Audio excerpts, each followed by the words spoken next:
The highest achieving individual doesn't mean they can gel in a way that gets you the best possible outcome. And you're in a health system, therefore you've got to be worried about what are the outcomes for the system, not just the individual practitioners within it.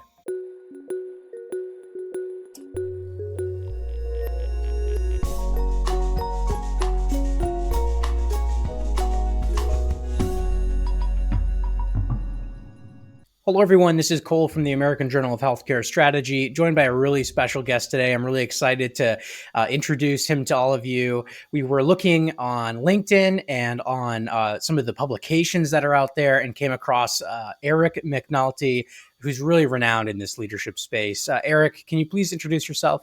Sure, Cole. Thank you for having me on. So I'm Eric McNulty. I am the Associate Director of both the Program for Negotiation and Conflict Resolution in Healthcare at the Harvard T.H. Chan School of Public Health, as well as the Associate Director of the National Preparedness Leadership Initiative at Harvard. We really appreciate you coming on again. First question I wanted to ask, how did you get where you are now? What was the path that took you to being this kind of leadership expert and somebody who's an expert in leading in this adverse environment?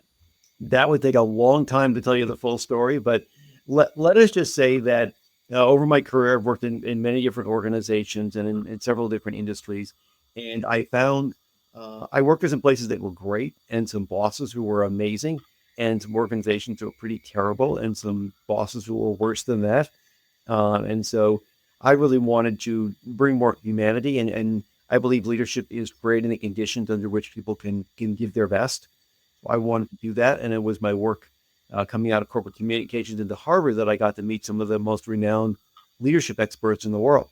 This was my introduction to the whole term. I thought, here's a way to do this. Let's study this. Let's try to propagate what works and what doesn't and really get people so that they are oriented toward, again, creating the conditions where the people who work for and around them can absolutely contribute their best. That is wonderful. And that's what we need right now in healthcare, right? We're seeing a lot of challenges in healthcare, whether it's due to the kind of administration just changing at such a rapid pace with things. There's also kind of the economic difficulties that have been building for many and many years. So healthcare has a lot of problems. How did you get involved in healthcare as well? How did that come about where you started to get involved in that healthcare leadership? Well, my role at Harvard evolved such that I began working for two people who I hired as speakers. I was running a conference business, and their expertise was negotiation and conflict resolution, and specifically within the healthcare space. So that was my introduction to it from that side. I mean, the other side, I've been a patient, I've been a care coordinator for my parents as they did their final aging. So I've seen the system from that side, and then was introduced to her from sort of both the clinical, because one of my colleagues was a orthopedic surgeon, as well as the administrative side. And I have to say, there is no business more complex. As you say, the business models are evolving quickly as the courses of treatment are evolving quickly. The patient population is changing. Somehow people think everyone makes a lot of money, but no one seems to make a lot of money. Yes. It's a system that is put together by lots of components where the incentives aren't necessarily aligned, nor are there necessarily smooth handoffs from one part of the system to the other. So it's an area ripe for a greater understanding and application of leadership. With all the speaking that you're doing and all of the individuals you're acting with, whether it's at Harvard and MGH or in other areas, what's the biggest challenge that or some of the biggest challenges that you're really seeing? So I think, I teach a course an exec ed course every spring called healthcare leadership for emerging executives. That's where I get a room full of people who are actually in the healthcare system, and some clinicians, some administrators, some of a combination of roles. And the things that they talk about, one is that the traditional approaches of we can spend our way out of this or we can hire our way out of this aren't working anymore. And it really is trying to keep up with how do we meet the needs of a very diverse population with a lot of, as people age, more compounding conditions and challenges in terms of caring for them when we've got a nursing shortage, when we've got a shortage of PCPs. And on the business side, where again, things just get more and more complex of how do you actually make any money? The things that made, we had good margins 5 years ago now are maybe break even or money losers. And you have to figure out what's the next place we can make some money, where they're always trying to sort of compensate from one side of the house to the other of because the services you have to provide where you're not going to make a lot of money or you're actually going to lose money. But that's part of the business. And getting that whole thing right. And while doing that, creating an environment where people want to work, where patients want to show up, where good things are happening. And it's a very multifaceted challenge. And I've seen that a lot. I was just talking with Dr. Myers from Johns Hopkins, and he studies healthcare leadership as well. And what he was saying is very similar, pretty much identical to what you said. Is that one of the examples he gave was robotics, right? That we're trying to do like robotics now to really get those efficiencies, but when you implement them, sometimes you're only seeing a couple percent. Yeah. Whereas when you implement leadership initiatives, sometimes you're seeing 20%, 15% enhancement in turnaround time. How I guess do we navigate one of the other issues, and I'll bring this one up because I didn't discuss this with Dr. Myers, but it's this staffing shortage, this leadership shortage as well, where we can't get people in the door fast enough, but we also don't have the leaders really ready to manage them as well, right? It's a struggle all across the board. What are some of the solutions to that area?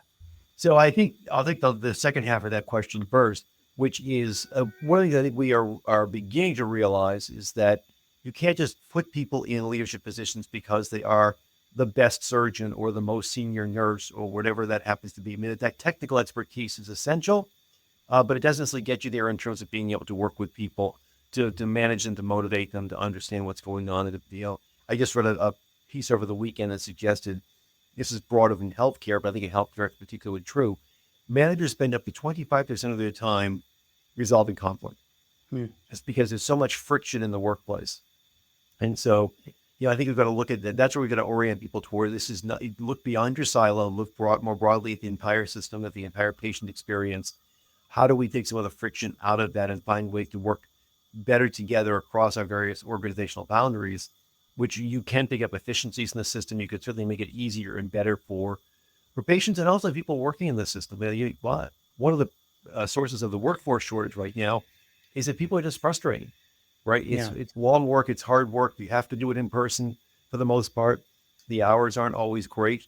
And if it's not going to be pleasant and you don't feel like you're helping people get healthier, the motivations just go away. So I think that we can look at how do we structure the organization in ways that we're focused on those that's of true north of quality outcomes, patient safety and patient experience is where I would go in a way that makes it better for everybody in the system. And then you'll get people this will be a choice to come do this job as opposed to trying to find something else to do where they can make equal or better money. Right. Because when your employees are empowered to actually do their job and they are actually able to do their job, right? So it makes sense. But still there's that thing that you mentioned about, just because somebody's the best surgeon or because they know, all the CPHQ standards or whatever it is, does not mean that they're ready to be a leader. One of the examples of this, there's a great law firm here in Philly, and for the first time, they appointed a non-lawyer to be the CEO of the law firm, and that's very rare. At least here it is in Philly, Yep. and he did an amazing job. And it's because he was really he had spent a lot of time learning how to lead lawyers. Like that was what he really wanted to do. And so he was a great leader. But in medicine, we really still struggle with that, right? Like we don't, clinical teams have their leaders, and administrative teams have usually administrative leaders. The two don't talk to each other. Yep. And then you're also struggling with this issue where, because we're in this staffing shortage, people are going from being entry level to very quickly having to manage people, and then they're falling short of the leadership skills. So how do you find people or get your organization primed to have that real people leadership that's needed? Well, I think that one of the ways you can do this is to, um, first of all, you can begin to screen for this as you're hiring people. Look at people who seem to have good people skills. Talk to them, ask them about your experience on their team. Why do they, what's their, where they get satisfaction at work? Some people will just say, well, I just want to, do the best thoracic surgery I can possibly do. And that's where they get their satisfaction out of that piece. Well, they may be great at that and want them doing that. You may not be the one, having them also be the one who leads people. So I think it's, looking for some of that, the old thing at Southwest Airlines, what the public time, every job interview, you were asked to tell a joke because their friendly service was their hallmark, right? And they wanted to get people who really were comfortable with people. And that was part of how they did it. So there are ways to bring people like that in. I think we also have to get a greater appreciation. This is hard. It's a major cultural shift across medicine and healthcare. Because what did we always prize? We have prized technical expertise, and you compete to get into a pre-med program, you compete to get into medical or nursing school, you compete to get residency, you compete. You're always competing with each other, and usually competing as individuals. Mm, And we're really seeing yourself now as part of a care team. We do it in name more than we do it in practice, seeing the interdependencies.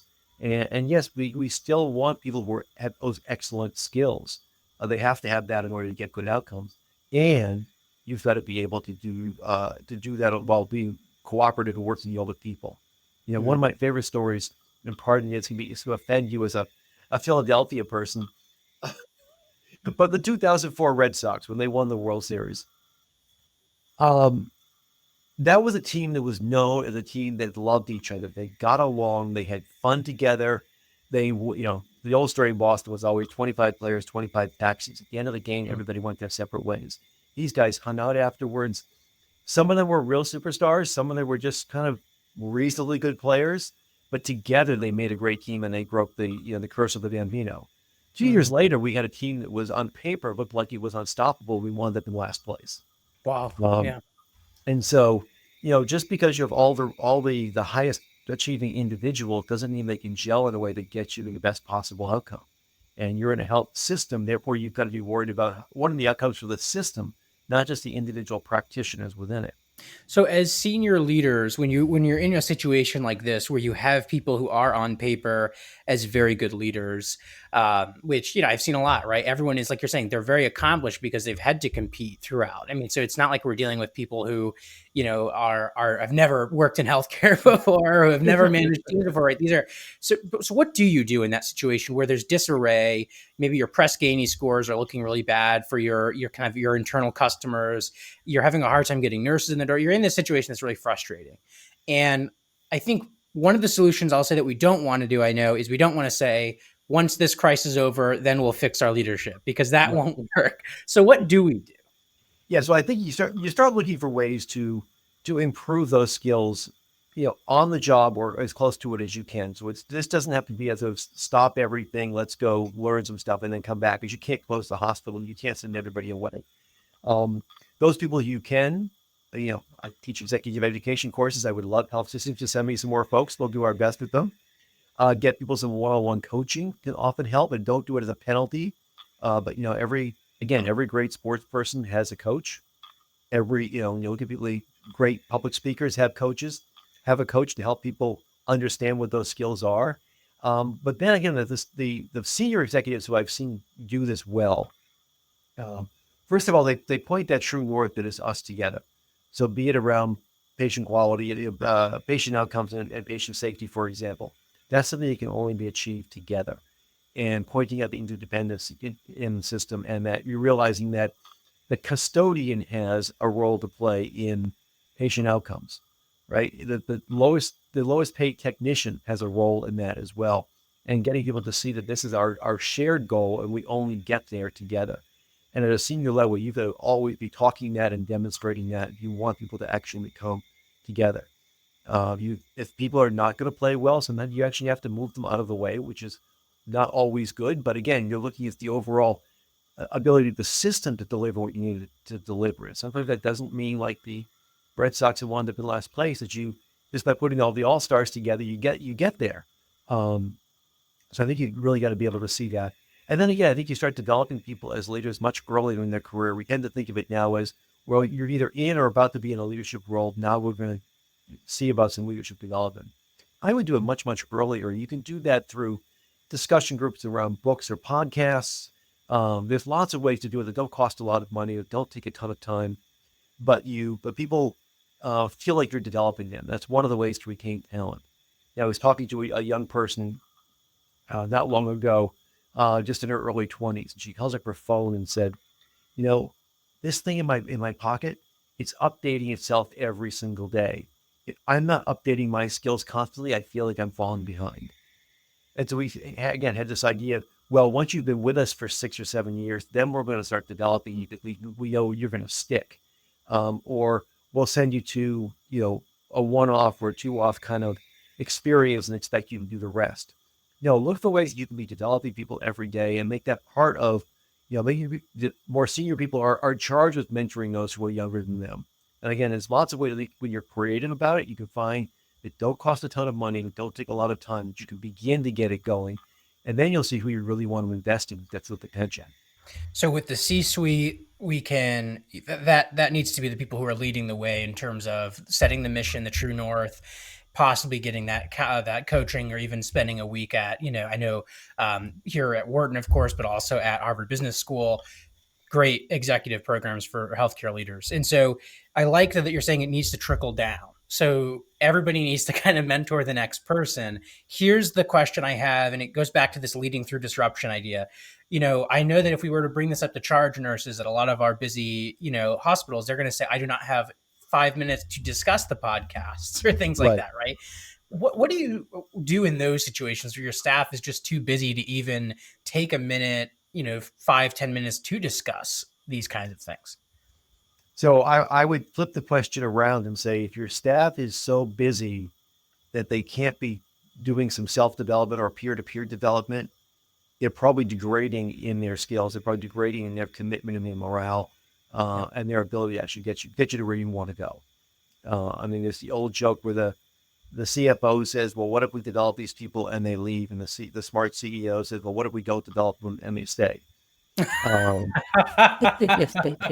That's really, I like that a lot. yeah, and I also think that we do a lot of things that seem micro efficient, but are macro inefficient. With where we lose some of our time, where we get into conflict between departments and parts of the organization. Somebody pointed this out the other day. I was listening to was email. Each email message is very efficient in and of itself. Right? There's no that you type a couple lines, I hit a button, it goes off to you. You're several hundred miles away, and you instantly get it. You need to respond. Well, how much time do we spend on email every day that is meaningless? We're deleting things we didn't wish we had. We're CC'd on things we really don't need to read.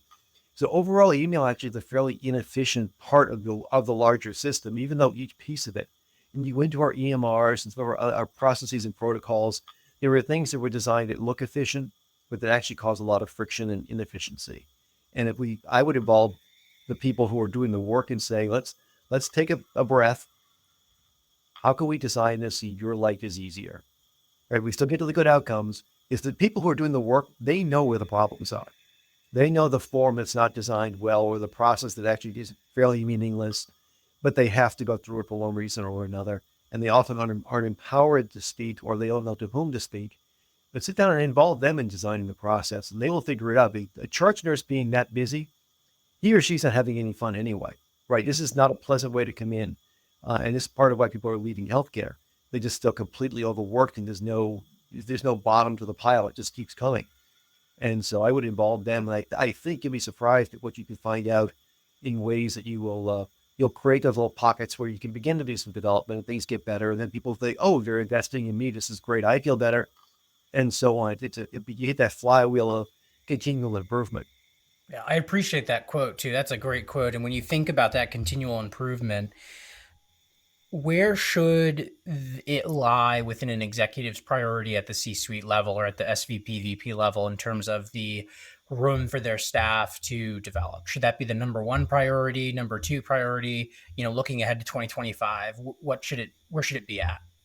This will be a bit self-serving, but I think it should be a number one priority, because I think it underlies your ability to achieve so much else. Yep. Again, whether you're looking at quality outcomes or financial performance or utilization rates, whatever it is, the way you're going to get there is by having your people engaged, contributing, and feeling like they're making a difference. And that's what's gonna get you over that finish line. Again, I was talking to a CEO recently, not in healthcare and financial services, but he said he is a CEO and he charges every one of his C-suite counterparts is they need to have 50 to 60% of their direct reports, as he has with his, who could credibly take their jobs. Mm. He says the only way we're a resilient management team, Yep. an executive team, is if we have 50 to 60% of everybody who reports up could take our jobs. And that means you've got to be developing if you want those people to be ready for that. But that's how you, again, crisis to crisis, which is the world we live in. It's a permanent poly crisis these days. the only way you're going to get through it and be stronger longer is to make sure you've got a lot of talent around you and talent you're continually nurturing, because you never know when you're going to need them to step up and do something new or do something different, and you aren't ready to be able to do it. Why don't you think that that is very common, right? Because it seems like that's actually like quite uncommon when we talk to people. Like they almost, I mean, there's been a lot of stories, of course. Maybe some are disgruntled, and I'm sure some are not. That say my manager doesn't want to train me because they're afraid I'm going to take their job. Right. I haven't personally experienced that. My boss wants me to take on as much as I can so I can learn, so I can eventually take his job. But I have heard from others that that's not the case. Why is that? But part of it is that people feel threatened. And Mm. again, if you're in that environment, okay, if I've got somebody who's too strong below me, well, I'm a little bit older, I cost a little bit more money, they're going to get rid of me and bring up the younger person, and they do save some money. So they can feel threatened. So I think you've got to build a culture where that is seen as a strength, not as a weakness, to have those strong people around you. And I think you've also got to have a strategy and a long-term plan where the system is going to be growing. So there's more opportunity for people. And so that's, you want to have that, and to be known within being known within the organization as a net exporter of talent is a good thing. People will want to do it. I think what happens is we get so focused on expenses and or making it hard to replace people that you're afraid that someone's going to go. I've led teams where it's like, uh-oh, whether someone quits, you get promoted or whatever it is, you have to go back and re-justify the FTE. You have to go through a whole big process. You lose productivity for weeks on end. So you want to just keep people as happy as you can and in place where they are, and try and have nothing change. And that's really a long-term recipe for disaster. So I think it's a shift of mindset. And it is, again, if people will just take a breath. One of the things, again, I say at our exec ed courses is that you've been given a gift. You've got, whether it's 2 days or a week or whatever it happens to be, to step back and actually think about things. Think about what's going to get you the strongest health system over time. You've got to have good people. You've got to have people. You're going to be attracting the best talent in the marketplace. You're going to be attracting the patients who want to come be treating where you are. You want the vendors and suppliers to be saying, hey, I want to take care of them first. So how do you build that kind of system? And again, I think it's more reframing and creativity and thinking than it is hard obstacles of, oh, we actually can't do it this way, or we can't do that. It's a matter of deciding you're going to find a way to do it, and then you usually will. That's really important advice, even for me, because at the journal, we really try to give people a lot of opportunities to learn. One of the struggles I've faced with that, though, so, and this is kind of the last question. So let's say those listening are on board with you, right? And I Mhm. love the advice. It's excellent. We're ready to take the reins of this. We're ready to start really moving towards this kind of continuous process improvement, which really also means continuous change. And Mhm. one of the issues with that is that makes some employees, team members feel uneasy. It makes them have more stress. So when we're talking about introducing leadership initiatives, introducing training initiatives, a lot of these things, is there any messaging advice or communication advice you have for the C suite to maybe not create anxiety or disarray while also moving the organization in the right direction regarding leadership? Well, I think it's pretty obvious now, again, between the changes in policy at the federal level to the developments in AI, everywhere you look, things are changing around us. If you're in a healthcare system, and so if we're not changing, we're becoming less relevant. So to set the expectation that we are always going to be changing, we're always going to try and do it in a way that is thoughtful and careful and takes care of as many people as we can. And so get people ready for that. And I think again, if they know you're going to be true to your values, your core principles, that gives them some certainty to hold on to. Okay, I'm on for the ride. It may be a bit bumpy here and there, but again, if you're always trying to be thoughtful about it, and it's not just done for pure efficiency, or not just done to the bottom line all the time. I mean, everyone has to realize there's financial viability concerns in any health system, but we're doing this in a way that again, when you could say we're trying to take care of patients, we want to make sure we know you as staff are essential to being able to take care of patients. We're going to take care of you, and together we're going to figure out a way to do this to keep us financially viable. That gives people something to hold on to.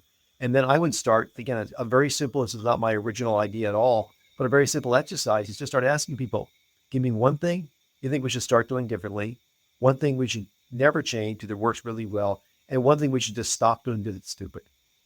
And you can't change all of those at once, but you'll begin to surface some things that are in the system that you're probably overlooking if you're at a very senior level that actually are making lives harder and making things more difficult. So you'll find opportunity there.